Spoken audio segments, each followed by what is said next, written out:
Gentleman from Minnesota, the Chief Deputy Whip, who also serves on the Financial Services Committee and is co-chair of the Progressive Caucus, Mr. Ellison, for 4 minutes. The gentleman from Minnesota is recognized for 4 minutes. Thank you, Ms. Speaker, and let me also thank the ranking member for the time. I urge a no vote on H.R. 1393 today. It's a bad bill, and it's bad for consumers, bad for Americans. And as I listen to my colleagues, one of them mentioned this is uncertainty, that CFPB offers uncertainty. Well, here's some certainty for you. You cannot cheat consumers. That's certain enough for me. Another one said, well, you know, the CFPB doesn't offer a choice. Here's a choice. You can offer any product that is fair and transparent to consumers. And that is exactly what my friends on the other side of the aisle object to.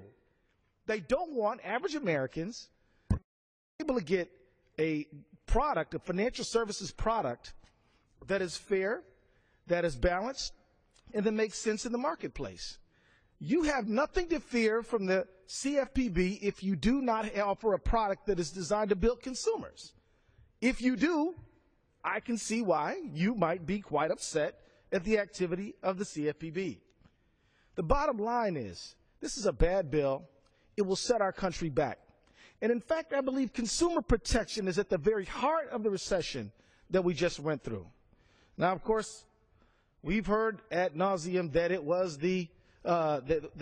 housing goals and it was the other sort of measures that caused the recession. But the fact is, the recession was caused because large numbers of home buyers were built into mortgages that they couldn't afford, that were difficult to understand, with high-pressure tactics, and were incentivized even to be guided and steered to products that were more high cost than the ones they qualified for. Then we packaged these things into mortgage-backed securities that were unsound to begin with. Rating agencies said they were fine, took out a form of insurance on them, and then when the house of cards fell, the whole economy went with it. Consumer protection is at the heart of this problem. Consumer protection is a solution to this problem. And so this effort to undermine the CFPB today under the guise of H.R. 1393 is wrong. Mr. Speaker, we are at a whose side are you on moment. Are you on the side of mom and pop, of the small business owner, of the consumer trying to get a house loan or other form of credit, or are you on someone else's side who is not in favor of a fair product? I have said to my community, look, your opponents before the crash didn't have a regulator. Now everyone has one. The CFPB offers a level playing field for all. Now everybody offering mortgage products has a degree of accountability. This is good for the financial services sector, not bad. Since the CFPB was created following the financial crisis, it has received, Mr. Speaker, more than 250,000 consumer complaints. Mr. Speaker, who are these 250,000 complaints supposed to be directed to but for an agency that is responsive to them? Who would my friends on the other side of the aisle have these people go to try to get their problem solved? We know that they weren't being listened to before the CFPB. Now that the CFPB exists, 250,000 complaints and untold numbers of complainants have come forward to say, please help me. Half of these complaints have been in the mortgage servicing area alone.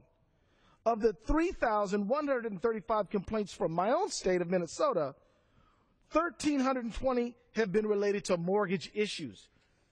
This bill threatens to turn off access to these consumers, and I will not stand silently by while they do this.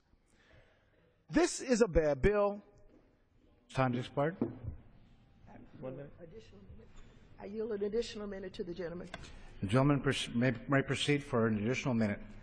This is a bad bill, and among the CFPB's many accomplishments, they have refunded more than $3 billion with a B, to more than 9 million consumers. That's good fiscal stewardship. Now, the CFPB oversees industries that previously were not regulated by the federal government, including credit reporting agencies, non-bank mortgage, debt collection agencies, and payday lenders. All of that consumer protection would end if this bad piece of legislation were to pass. Say no, resoundingly vote no on this bill.